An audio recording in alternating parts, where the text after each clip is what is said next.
think it's so interesting. What's United 93? It's a movie about. Oh my god! It was a very poor joke. Oh my god! I can make fun of. Oh my god! Oh my god! I think if I had. Oh my god! Oh my god! Oh my god! That was worse than what I remembered when I caught it last night with Patrick. Oh my god! Oh my god! How can so much stupid exist in one fucking podcast? Oh my god! Let's rewind for a second. Oh my god! This is a public service announcement. Please stand by. Bitches.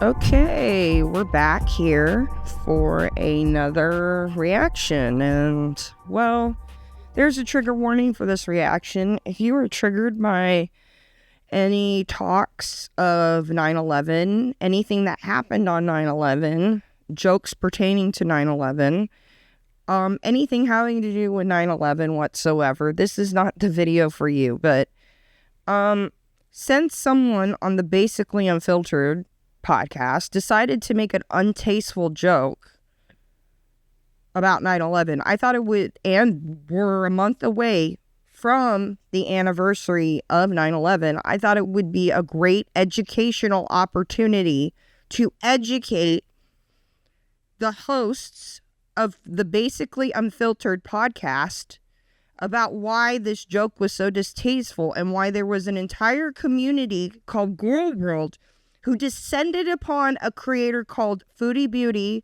aka Chantal Marie Charlotte Alisha. Foodie Beauty is an Aries just like you, and a Marie. Stop saying, oh, I'm a Marie person or I'm a Aries. You're connecting yourself to Foodie Beauty. And Zane just did more for you today to connect yourself. So the entire Gore World descended on Foodie Beauty because she likes to make distasteful jokes about 9/11. My haircut, I've been getting the same do for, oh gosh, I think I remember being at the hairdresser when the whole 9/11 happened. Actually, they were giving me this haircut. This was the first time I got the haircut. I remember, because I remember where I was when 9/11 happened. I was getting this haircut. Anyway, I honestly don't remember saying anything like that. That time period, though, it was 20 years ago. If any comments, I don't remember. I mean, I do have a dark sense of humor, so I don't remember what I said 20 years ago. Stupidity of the U.S., okay? She made distasteful jokes about the people who jumped off the buildings in 9/11, and the entire community rang her a new one. She made jokes, and it's just bad. And so Zane and the Basically Unfiltered podcast, following in the steps of Gore World, and we've dubbed them Little Girls World, decided to make their own 9/11 joke. I'm not making this shit up. Alisha Marie, Remi Cruz, Zane, Heath, I don't even pronounce their last names, all decided to sit on this fucking podcast here that they had the trademark fiasco on and make a 9/11 joke. And proceed to say it was a distasteful joke after they fucking made it.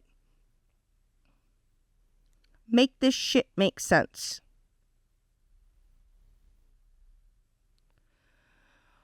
Wow. Okay, so we're going to start here. Where's your FTC disclosure for the gambling website, guys?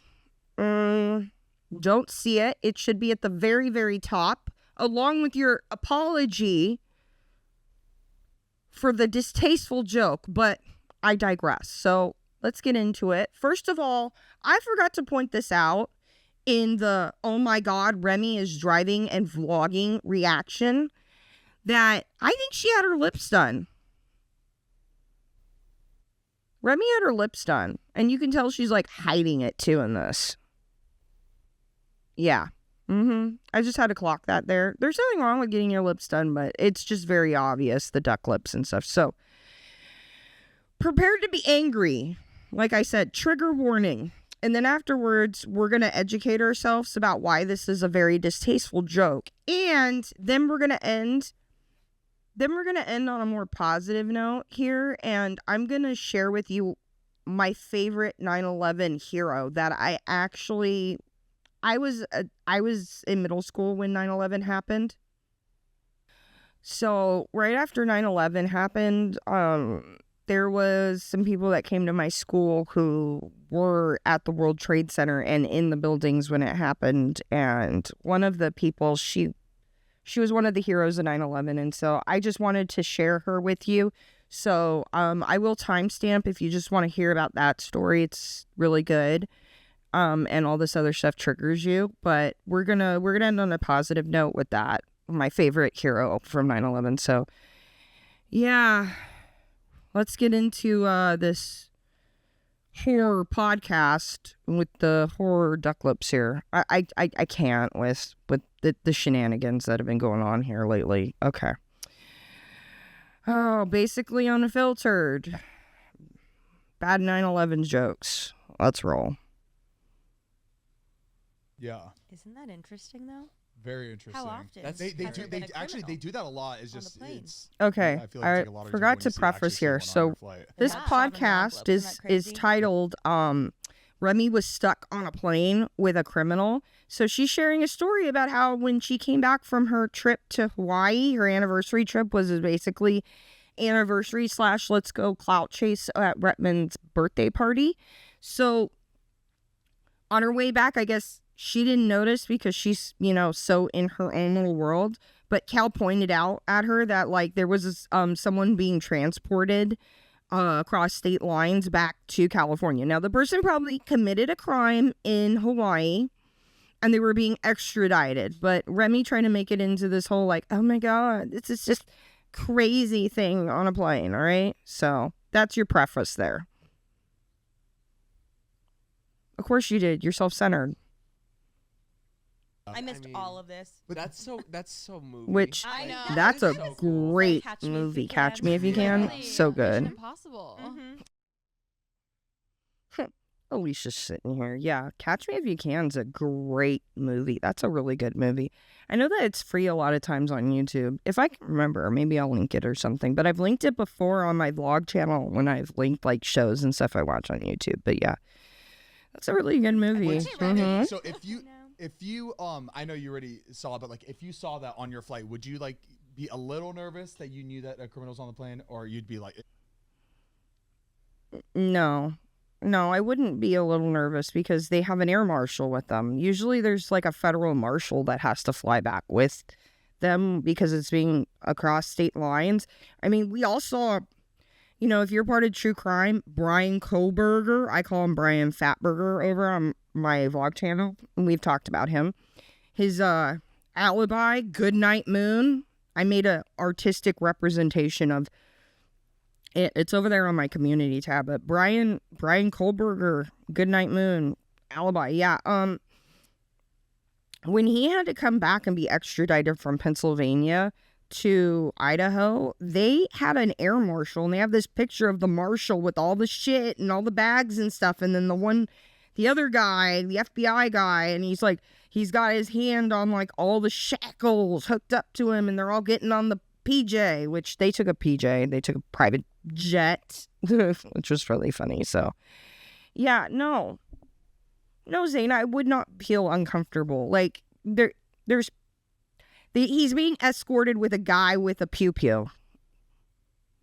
No. No, but I'm probably a horrible person. Zane's to so ask. stupid. Because But he's about to get stupider. I'd be so the whole time I'd be like, The whole time I would be like, this is gonna be Con Yeah, Air. you would. Like I would be freaking out. What's Con oh Air? really? You never seen Con Air? No. What the Remi, what's Con Air? Oh my God. There's movies outside of the Disney genre, Remi. God. My God. No. It's about to get dumber in Not here. the hair brand. It's literally Yeah, a that's whole what I was movie about blow dryers. yeah. Yeah, That's not what the it's hair about. brand. Yes. That just proves that they're influencers and all the shit that all they know are influencer brands, influencer products. That's it. Do you see how she lighted it up when she's like, that's an influencer thing. Ding, ding, ding. We could link that and make money. Ding, ding, ding, ding, ding. I've never seen that. It's an older movie with Nicolas Cage. Yeah, it's an older movie. So embarrassing. I used to have such a huge crush on Nicolas I Cage. think he's so cool. What? Wow. So Alisha said she had a crush on Nicolas Cage. Well, we just learned a lot there about you, Alisha. Let's continue. That's It was crazy. National Treasure. National Treasure. Oh my God, National Treasure? It's not like he was young in that movie, Alisha. What? Oh my God. Wow. Oh, okay. Wow. It really was a national The treasure. way I was a spy. movie. Sorry, interrupted. Please continue. No. But yeah, it's a plane full of prisoners that are being Here we go. transported. And they overthrow and take the plane over, and there's like a whole bunch of like stuff that happens on it. Heath, baby, that's United 93. It's exactly like that. Okay. But it's a great movie. What? Oh, you don't know what United I 93 just is? no, but I just the comments. They're always talking about planes. They really are. Yeah. We love to. You don't Did even you know catch about it? Unfiltered. It's every 60% of the episode. show is about planes. I think it's so interesting. What's United 93? It's a movie about. Oh my 9/11. God. It was a very poor joke. Oh my God. I can make fun of Oh that. my God. all I Oh want. my I think God. if I had no Oh my God. Oh my God. Oh my God. That was worse than what I remembered when I caught it last night with Patrick. Oh my God. Oh my God. How can so much stupid exist in one fucking podcast? Oh my God. Let's rewind for a second. Oh my God. Jesus. Do you see how, like, Mariah tried to ghost over that with the editing by putting a plane there? And you guys are always talking about, oh my God. Prisoners that are being transported, and they overthrow and take the plane over, and there's like a whole bunch of like stuff that happens on it. Heath, baby, that's United 93. It's exactly like that. Okay. Okay, one. We have Zane making a horrible joke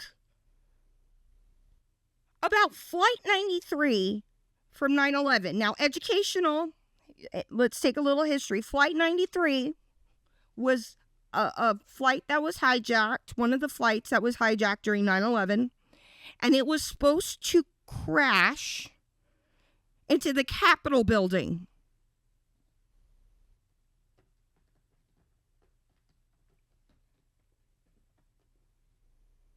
It was supposed to crash into the Capitol building. I think they thought it could be the White House, but it was supposed to crash, and some of the passengers, once it got hijacked, decided they were not going to let them crash into their original target, the terrorists, and so they had the terrorists crash into a field, thus saving probably thousands of people, hundreds of people's lives that day, because they were heroic. They were heroes. And this took over the plane and decided that we're not going to make it, but we're going to make sure no one else gets hurt that day. Like, what they did was very, very heroic. So we got Zane making the joke. We have Heath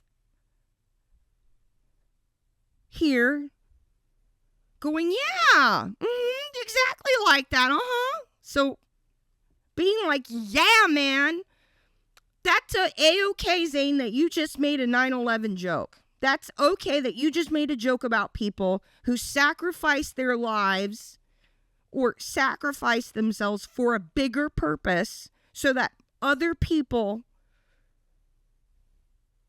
didn't die that day.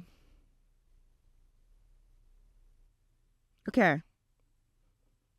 Let's continue. But it's a great movie. So 3, we have Alisha here going, oh my God, I can't believe Zane just made a 9/11 joke about people who were heroes, who died heroes that day, and Heath just co-signed it. Yeah, I'm just as confused as you are, Alisha. How the hell did this get left in? How did you not edit this out? What? Oh, you don't know what United... Oh my God. So now we have Zane, who was just looking over at Alisha, who's looking confused, and I think it's confused like, I can't believe you just made that joke. And we got Zane going, what, you don't know what United 93 is? Huh? Reiterating the joke.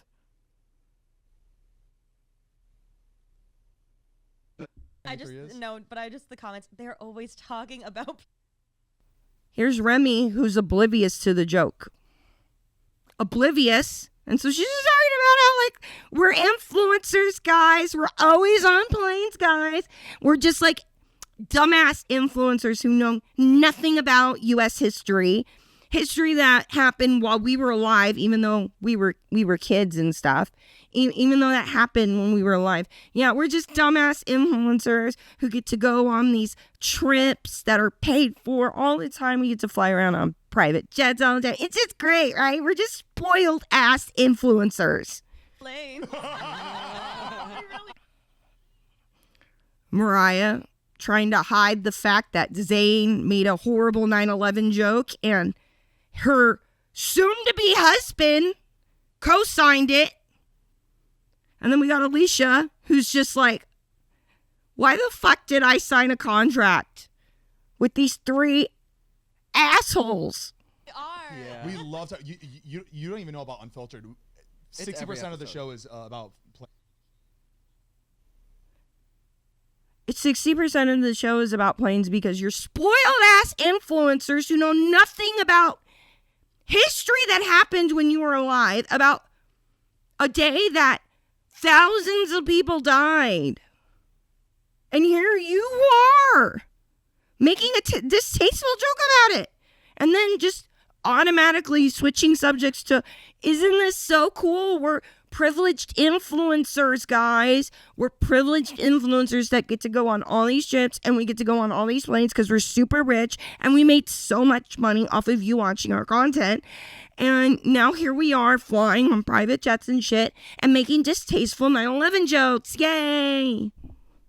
This is not it, Zane. It's so interesting. What's United 93? It's a... Oh my God. Wow. I gotta stop on her face. I gotta stop on her face. 60% of the show is about planes. I think it's so interesting. Yeah, because you're a spoiled bitch. 3. Oh my God. Oh my God. So Remi, who loves to say how she was pre-med, which she went to school for like a year, loves to say, I went to a UC. I went to UC Riverside, which I told you. That's the UC school you go to if you couldn't get into other UCs. That's a really easy school to get into. It's a good school, but I mean, it's not like getting into UCLA or USD, you know, type deal, type moment. Remi. Here's Remi. What's United 93? So we could have just dropped this bad joke to begin with. No, you know, they made this distasteful joke, right? But Remi has to put salt in the wound and make it worse by saying, what is United? Oh my God. What is Flight 90? Oh my God, Remi. Good. This is history that happened while you were fucking alive. You were a kid, I know, but you grew up in the shadow, in the aftermath of 9/11. Those planes you take all the fucking time, all the time on your privilege, with your privilege ass fucking injected lips. All the TS shit you had to go through to get on those fucking planes is there because of those flights. Because of 9/11, because of Flight United 93. What are you talking about? Here they are talking about flying all the time, but yet they don't know why they have some of the rules that they do that were put in place because of 9/11 and Flight 90. Oh my God, there's so much stupid on this podcast. So we got Remi here going, what's that? Like a dumbass. It's a movie about 9/11. So Zane just goes, yeah, it's a movie about 9/11. So he knows he just made a joke about 9/11. Let's see what else he has to say here. It was a very poor joke.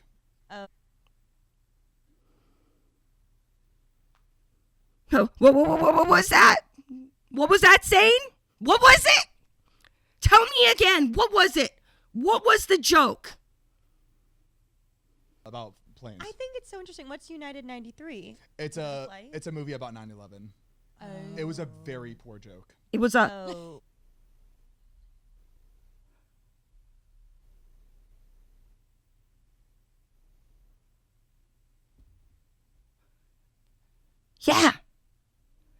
Yeah. That's why you shouldn't have fucking made it.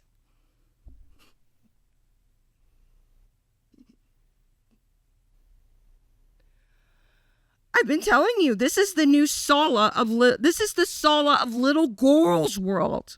He might look better than the Sala of girl world, but he's just as fucking stupid.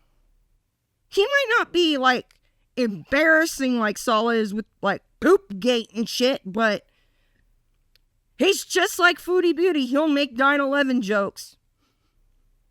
And then, but what's worse is afterwards he goes, yeah, it was a really bad joke. It was a distasteful joke. Then why the fuck did you make it?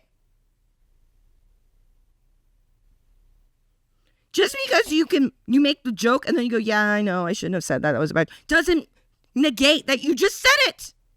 You just said it. And Remi had to go, yeah, I don't know what that is. Well, Alicia's over here. I think it's so interesting. What's United 90? I think if I nervous laughing. I think if I had known, I would have been. It's a movie about 9/11. It was a very poor joke. Oh. God. Why didn't you text Mariah to get this edited out?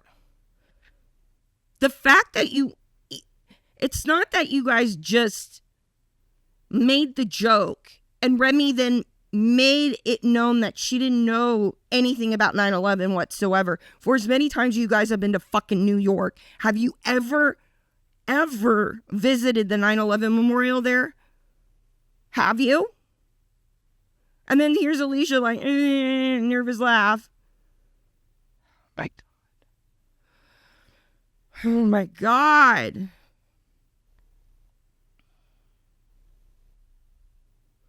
And then, what do they talk about after this? I think if I had known, I would have been on high alert.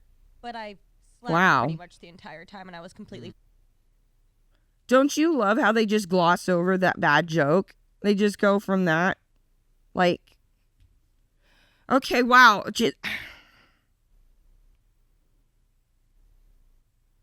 This is really bad, guys. This is really bad. Like I said, Foodie Beauty, who I've been comparing you guys to, makes 9/11 jokes just like this.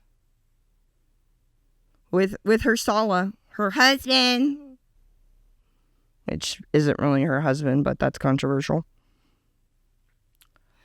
Okay, so, we're gonna go through some educational stuff and educate dumbasses here like Romy. It's funny how like they have her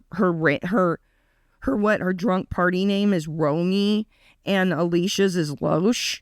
Those sound like girl names to me. You girlified them.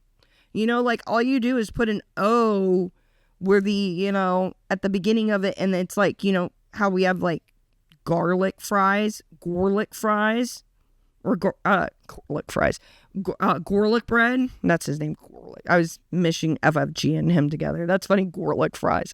But you just put an O there, and it's like, ooh, well, you have Romy and Loesch. We already got their girl names going. Zane's can be Zone. Zone. No. He's just saying he's just a fucking dumbass, but wow. Okay, so yeah, we're gonna do some educational stuff here so we can educate Romy here and gang and fucking dumbass here about why this joke was so distasteful. Okay, I didn't know how I was going to do this part, but I thought I'd just talk and I'd share a little bit about Flight 93 and then my 9/11 experience. And then I would share with you my favorite 9/11 heroes. So I pulled some clips and stuff to interchange in here. So yeah, you will get your visuals. That's what this reaction channel is all about. Visuals. That's why I got my avatar here. So, United Flight 93 is a movie. That's what Zane referenced. And it is based off of the real life event Flight 93, which was one of the planes that was taken down by tourists in the 9/11 attacks back in 2001. When I had to have been 13 going on 14. I was in 8th grade. So Flight 93 was hijacked. And when they were hijacked, the terrorists on the plane, now I'm going to link a bunch of documentaries. I'm going to have a whole 9/11 playlist. So Zane, because I'm going to fucking DM this to you, Zane. I'm DMing this to all y'all. Because you need help and you need to educate yourselves on 9/11 and not just have Remi sitting there going, what's Flight 93? So Flight 93 was one of the planes that was hijacked. Now, it was the two towers. One of the towers, or the second tower, had already been hit. And right about the time that the pilot in Flight 93, which it was on its way to San Francisco, but when it was hijacked, it was reverted and it was being flown towards Washington, D.C., where they believe it was meant to hit the Capitol building or the White House. They weren't exactly sure of the target from my research. I think they were pretty sure it was the Capitol building. So, it was around the time that there was a word going out over the with air traffic control that there had been 2 flights that had been hijacked and they hit the World Trade Center. And just about the same time that this poor pilot in Flight 93 is getting this, he gets overtaken in the cockpit. And the way they did this was they smuggled in box cutters and they used them to stab some of the people that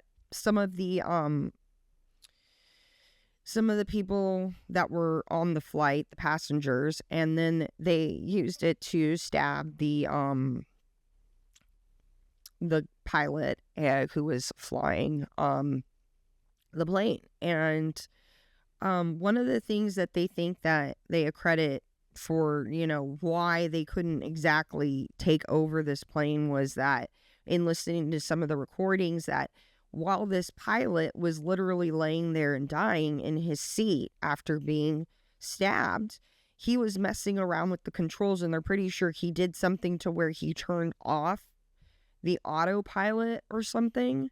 And that's one of the reasons why that, they were able to kind of try to take control of the plane. So yeah, while this is happening, there's passengers in the back that are scared, crying. One of the flight attendants, she gets taken hostage by the terrorists. And people start making phone calls to their loved ones because they feel like they're not going to survive this, which sadly they were right. And so meanwhile doing this, we have a lot of recordings and we have a lot of stories. I'm going to link them too. One was, I think it was an AT&T call center, talked to one of the guys on the plane. When I took the call over, there was a soft-spoken, calm gentleman on the other end. He told me that there's 3 people that have taken over the flight. At that point, I asked him his name. He told me Todd Beamer.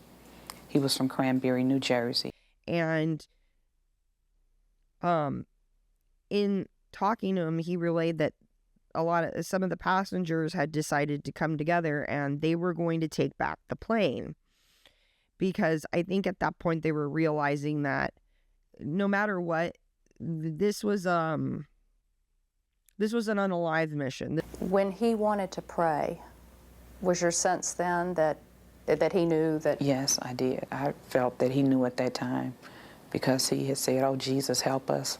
And then he said, "Lisa, would you recite the Lord's Prayer with me?" And I knew that he knew at that time that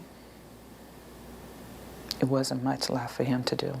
This was up until this point, there had been hijacking, plane hijackings in the past, but usually the hijackers would land the plane and demand something, and then everybody would be exchanged and no one would get hurt. This was the first time they experienced hijackers who, were on a one-way mission.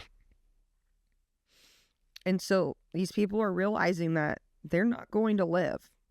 And so some of them are making phone calls. And in doing this, they're relaying the message that they're going to plan on taking back the plane.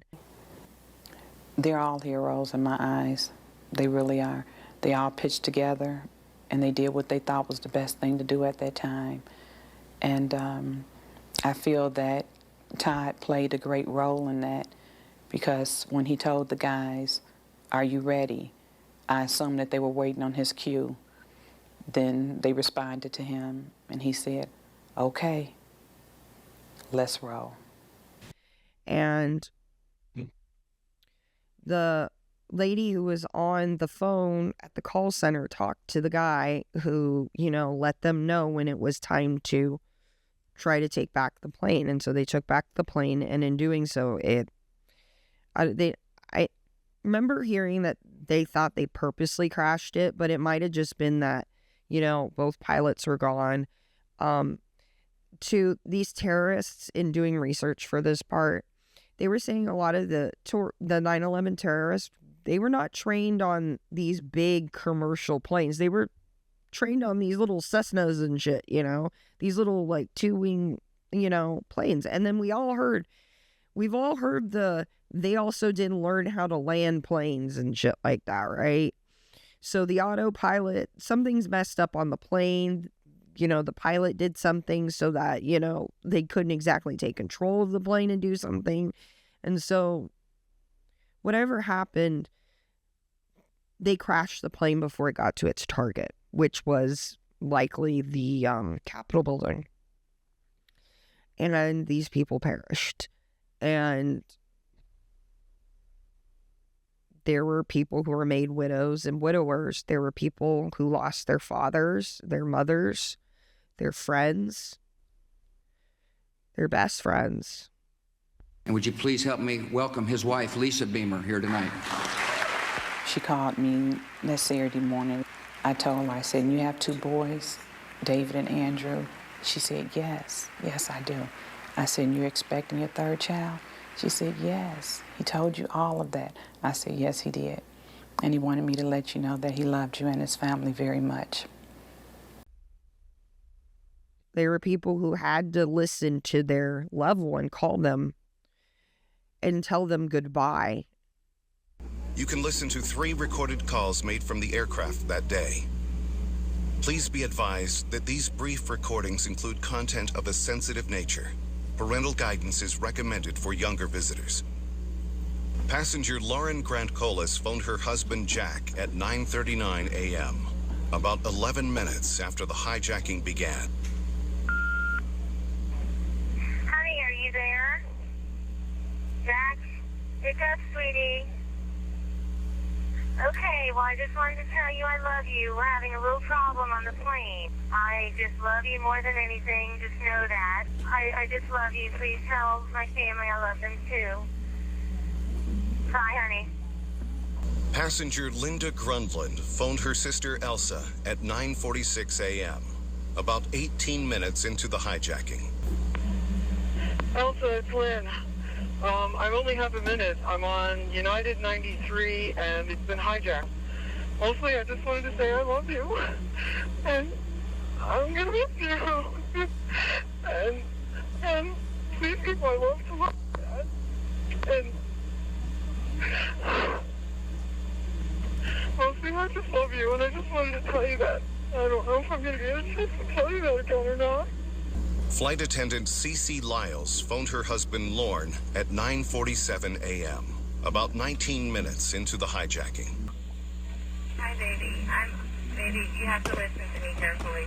I'm on a plane that's been hijacked. I'm on the plane. I'm calling from the plane.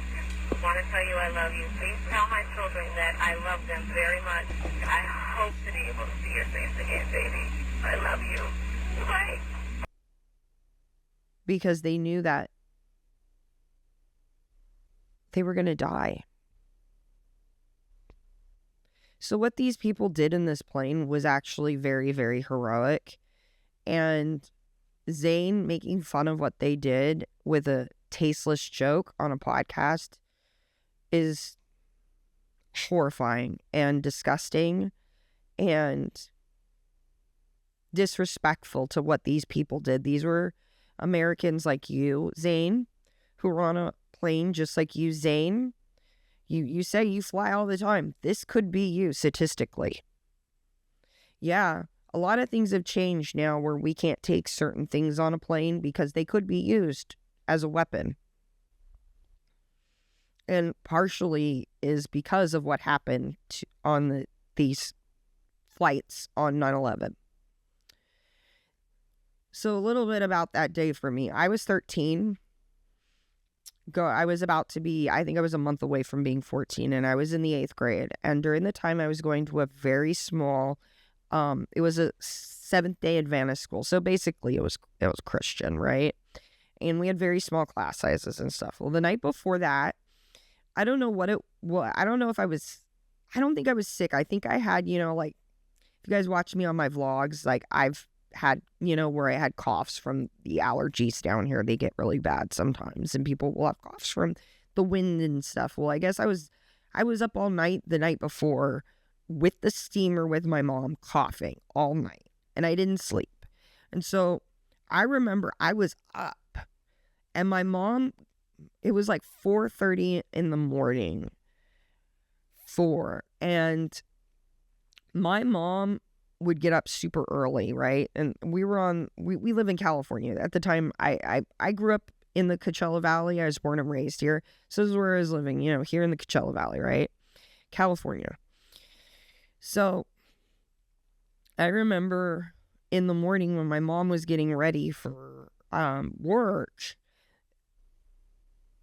her coming in and telling me, and I was one of those kids that had a TV in their room. So I think I was watching cartoons or something on the TV because I had been up all night, with the cough and stuff. So with the steamer. So I'm still sitting there with the steamer and I'm watching whatever. It was probably some Nick at Night rerun, how they would do that. So my mom comes in and she tells me straight up, a plane just went into one of the World Trade Centers. Now I'm younger, I'm 13. So like I barely was like comprehend World Trade Center because I'd never been to New York. You know how a lot of times kids will go to Washington, D.C. for their 8th grade trip. Well, my 8th grade trip to D.C. got canceled because of 9/11. So anyway, turn on the TV and there's one of the towers on fire. We want to tell you what we know as we know it, but we just got a report in that there's been some sort of explosion at the World Trade Center in New York City. And I remember thinking, is this like an accident? It did not comprehend to me that this was terrorism. I had no comprehension of it. And while I'm sitting there watching this, I watched the other plane crash into the other tower. Any kind of an effort up there yet. Now remember, oh my God. Oh my God. That looks like a second plane. I did not see a plane go in. That just exploded. We just saw another plane coming in from the side. You did. That was out of yes, and that's the second explosion. You could see the plane coming in, and this is now in slow motion. Oh, this is terrifying. Awful. To watch powerless. And I remember thinking, are they really screwed up with air traffic control? Is there some kind of magnet or something that got switched on and all these planes are being sucked and hitting the World Trade Center? Because I couldn't comprehend that a human being could do that to other human beings. Like, I had in my 13-year-old head, this was an accident. So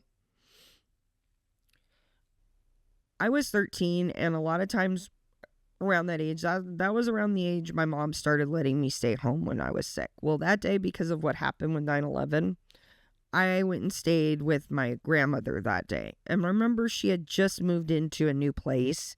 And so, like, she had TV, but she didn't have cable. And so I remember going over to her place and setting up the rabbit ears so we could sit there and watch 9/11 coverage all day. And so we basically watched like ABC News and stuff. So I sat there all morning and I watched footage of people jumping out of the buildings. That's the poor joke that Foodie Beauty has made. I watched that when I was 13. I sat there and I watched while my grandmother was just like, oh my God, I can't believe this is happening, as the towers fell. I watched there as Peter Jennings cried on air. I remember my mom picking me up from my grandmother's that day and us going home. And all the TV stations had suspended normal viewing. So, like, there were no cartoons, there were no MTV. Carson Daly here in MTV's Times Square studios, not far from where the World Trade Center was destroyed on Tuesday. In response to the terrorist attacks on America, the loss of so many innocent lives, you and some of your favorite musicians have been emailing us here at MTV.com to share some of your thoughts.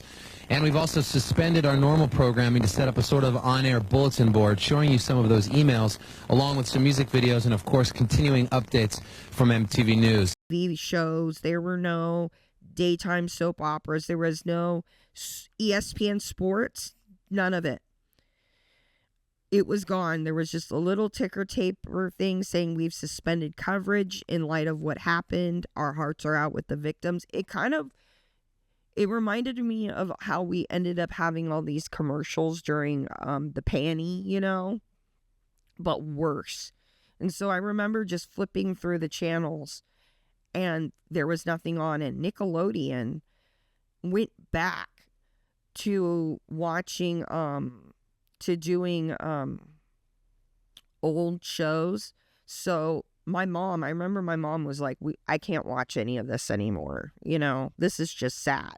And I remember her laying in my bed with me, and they had a Brady Bunch, the Brady Bunch special on, the one where Jan and Marcia decide to have, it's a good idea to have a double wedding. That was on, running, with a little ticker taper thing at the top saying, you know, we've suspended normal coverage in light of the attacks.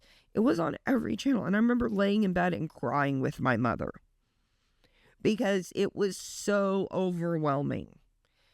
Like, this thing that was happening on the other side of the country. It was thousands of miles away, but it very much affected my life that day. I remember going to school the next day because I was better enough and everybody telling me how they just sat around and watched TV too. So here's how I met the hero of 9/11. This is how I met Roselle. And she came to my school a couple months after 9/11. It was right after 9/11. And she came with her owner. She was a dog. Just like everyone else, we ran to get away from the collapsing tower. Michael Hingson's story isn't just one about survival. It's also a story of teamwork, escaping from the World Trade Center on September 11th without being able to see. He was in the North Tower when the first plane hit. Roselle was a yellow lab guide dog. And she came with her owner. And I was going to a Seventh-day Adventist school at the time. And this man somehow knew somebody through Guide Dogs of the Desert. We had Guide Dogs of the Desert, and it's an organization that provides, you know, guide dogs for the blind and stuff like that. So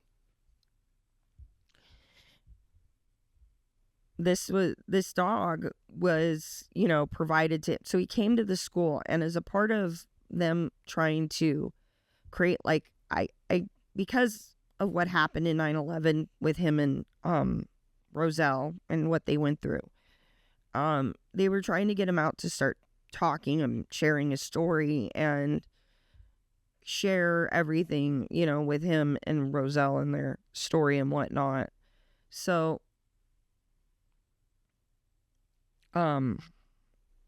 they came to our middle school to talk, and he brought Roselle in to see us, and he shared their story. He shared their story of how they made it out of the towers that day. And he was so the man, his name's Michael, and Michael, he was originally from California, but he moved to New York, and he was living in Jersey, and he was working in the trade centers, and he was working on the 78th floor. His name is Michael Hinson. I'm bad with pronouncing last names, so yeah, that's why I'm like, Michael is his name. Yeah, that's what I remember. So he was working in one of the trade buildings on the 78th floor. And he was there that morning, and they had some clients, and they were having a meeting. And he said, next thing he knows, there's a big thud and the building sways. And his coworker starts freaking out and screaming and, oh my God, there's fire above us. Oh my God. One of the things about having a guide dog or any kind of service dog is that you're still their leader. You know, they're there to help you get there, but you need to tell them where to go and stuff. So they play off a lot of emotions of the owner. So he said he knew he had to be very calm that day, and he needed to stay calm so that Roselle could help him get out of the building. So he told his coworker to stop freaking out, and that he said he also felt calm too, because right after that shake happened, I had a dog sitting next to me who was not in any way reacting like she felt in danger. David then released his hold on my desk and turned and looked out the window and started yelling, oh my God, there's fire and smoke above us. Mike, there's fire and smoke, and there are millions of pieces of burning paper falling outside our window. And I said, David, slow down. We got to get our guests out, and then we're going to leave. I could sense that Roselle was fine. She was still laying there on the floor fine. She wasn't freaking out. And he said, in knowing that the dog, Roselle, she wasn't freaking out, that he felt calmer too. And he felt like he could stay calm for her so that they could get out of the building. So him and his coworker start to proceed out of the building. And this is the part I remember the most, is that they started getting down closer to, you know, where they started seeing there a lot of smoke and a lot of burn victims. And I think at this time, too, the other tower gets hit, right, as they're coming down. So that's freaking scary. He said they're coming down, they're seeing firefighters going up. And this stuck in my mind, but I remember him telling us that some of the firefighters that were going up, he would stop. They would stop and ask him if he was okay and if he was fine, if he needed anything, because he was blind and he was a disabled person trying to evacuate this building. But when they did, he'd tell them he's fine. Him and Roselle are fine. And some of the firefighters would lean down to give Roselle a hug. Worked together, and I know that we helped others go down the stairs, and Roselle had a chance to flirt with some of the firemen as we were going down the stairs, because as they came up, they would ask me if I were okay. Roselle gave lots of kisses, and I know that some of them petted Roselle. And him telling us that was probably the last hug some of those firefighters ever had was from Roselle. And that he hoped that somehow she gave them some kind of comfort to do their job that day, even though they weren't going to be going home. So, along the way, they were having people meet up with them who were scared and they really couldn't see because of the smoke. And Roselle was guiding all of them down. And so him and Roselle and the coworker were kind of ahead of everybody. And the coworker would shout back out up to everybody who was behind him to let them know what was coming up, and it was fine. And you start seeing a lot of burn victims. And one lady, she just starts losing it. And rightfully so. This is hell on earth they're in right now. I can't even imagine. I was an EMT. I can't even imagine what it would be like to be a first responder to something like this. So she's scared and she's freaking out. And she says, we're not going to make it out. I don't think we're going to make it out. And the smoke's getting really bad. And he leans over to her with Roselle. After the second group passed us, I think we just realized how bad it must be above us, because a woman near us on the stairs then stopped and she said, I can't go on, I can't breathe, we're not going to make it, we're not going to make it out of here. I can't go on, I can't go on, I'm not going to get up. It's okay, you can do this. We just stopped and all surrounded her and literally had a group hug and said, come on, you can do this. And he says, this is Roselle. We're going to be fine. Roselle's going to help us get out of the building. We're going to be okay. And they all held out hands and got out of the building. Just as they got out of the building, the group of people he was with, a cop starts yelling, run. The building is about to collapse. Run. Suddenly a police officer near us yelled, get the hell out of here, it's coming down. And we heard this rumble that literally within half a second became this deafening roar, and it was Tower 2 collapsing. Despite the chaos, Roselle remains calm and determined to lead her master to safety. For me, that was certainly the most panicky time, and I knew that if Roselle and I worked together, we would be okay. Run. So everybody starts running. And remember, he's blind. Michael's blind. So him and Roselle start running down the street. And Roselle's guiding him through smoke. People screaming. Basically hell. And she pulls them into an opening of a subway so they can take shelter. She stopped at the flight of stairs leading down into the Fulton Street subway station. She did exactly what she was supposed to do, and she just stood there and waited for a command. But Roselle is a true hero. And he said he was so grateful that she did what she was supposed to do that day. After he told us that story, we went outside and we got to play with Roselle, and he let her off her leash and took her harness off. And he told us he'd let her do that more now after what happened. She deserved to just be a dog. And after what she did,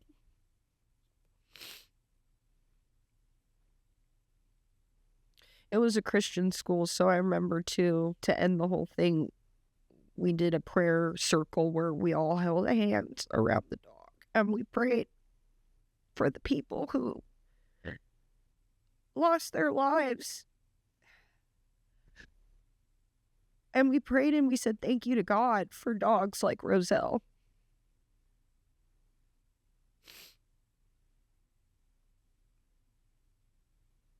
I didn't know that day until years later when I got older and I'd seen their stories and get recommended the videos about Roselle and Michael. I was meeting a piece of history that day, that dog. I was meeting one of the heroes of 9/11.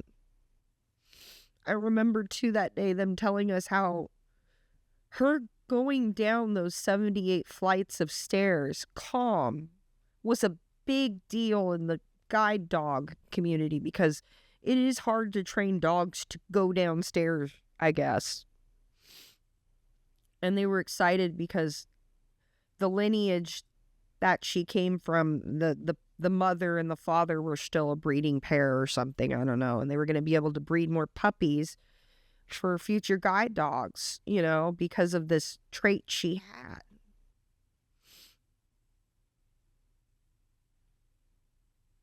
After this, Michael and Roselle went on to do inspirational talks. Michael, he's still alive. He lives here in California with his wife. Roselle, of course, she lived a long life for a dog. She was 14 when she finally passed in 2011. But up until that point, they toured around the country giving inspirational talks and sharing their story about 9/11 and sharing how amazing guide dogs can be and the bond and the teamwork that happens, you know, and how good teamwork like this can save lives.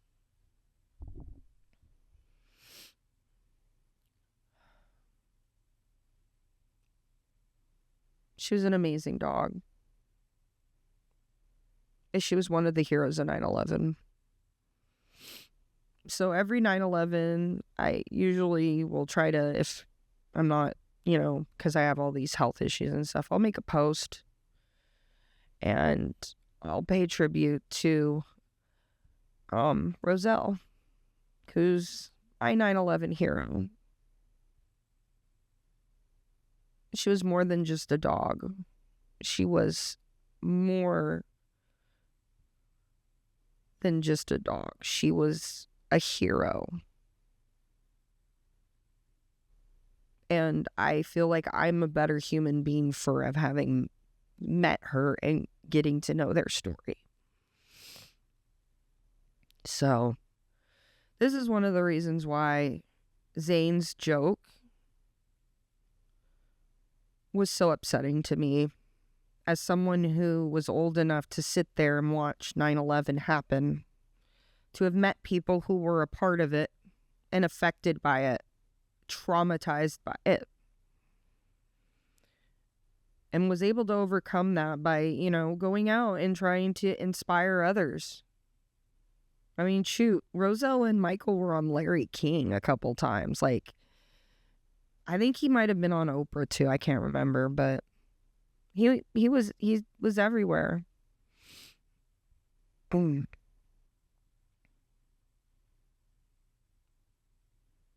Roselle, when she did pass from something that they think she got from inhaling the smoke from the building that day, which is something that most people, you know, who were involved in 9/11 or even the cleanup, you know, were affected by. So even though, you know, people survived 9/11 or even people, first responders were there to help clean up, it was very far affecting as well. It's just crazy when you see pain like this that happens or an event and the ripple effect it can have. I just wish Zane understood that. And then Remi and Heath and Alisha. I don't know. Alisha just kind of sat there, but it just made me very, very mad that it was just done as this flippant joke.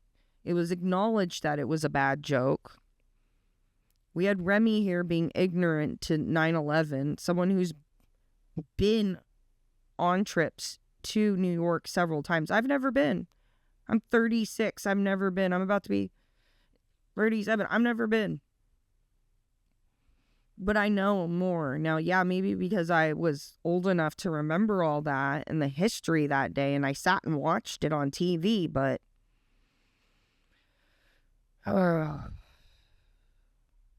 this is another team fail, guys.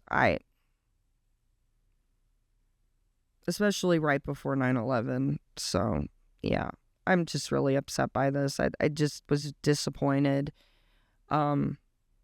And Alisha, you could have said something. You could have said, hey, we don't make jokes like that here, Zane or Heath, or, or come on, Remi. Well, maybe next time we go to New York, we can go to the 9/11 memorial, or maybe we can go to that memorial sometime and we can be educated on it. Because yeah, you can be ignorant about something, but you can then redeem yourself and say, hey, I didn't know this, but I'm going to educate myself now. Maybe your guys' team bonding should do that. Maybe you guys, 9/11's coming up. Maybe basically Unfiltered needs to get less ignorant, educate itself, and go on a freaking flight to Washington, D.C., Pennsylvania, and go visit these memorials. And then you can go to New York and you can see the 9/11, the Freedom Towers there. Like, maybe you guys need to do a little basically Unfiltered goes on to educate itself, because it's fine being ignorant. But once you realize that you have been ignorant and you have been making the shitty jokes, you need to correct it. Because if you don't, you're just going to end up like Foodie Beauty, who defends her crappy jokes and defends that she makes 9/11 jokes, makes fun of the people jumping off the buildings. Like, it's no big freaking deal. And it is. So, I'm going to end on that note. I love you guys. I love you guys a lot. I hope you're being safe out there. And I'm sorry that if you were someone who had a loved one that you lost in 9/11, even if you were like 3 degrees, 4 or 5 degrees, if you knew of someone or knew someone who escaped, which we probably all do, there was thousands of people who were in that building that died. So, yeah. And, yeah.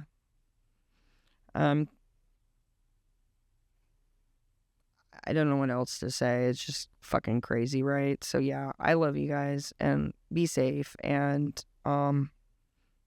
yeah, make sure you're subscribed and hit the bell. I know I feel stupid saying that now. Hit the like button if you like this. I don't know. I'm just disappointed and sad and like, God.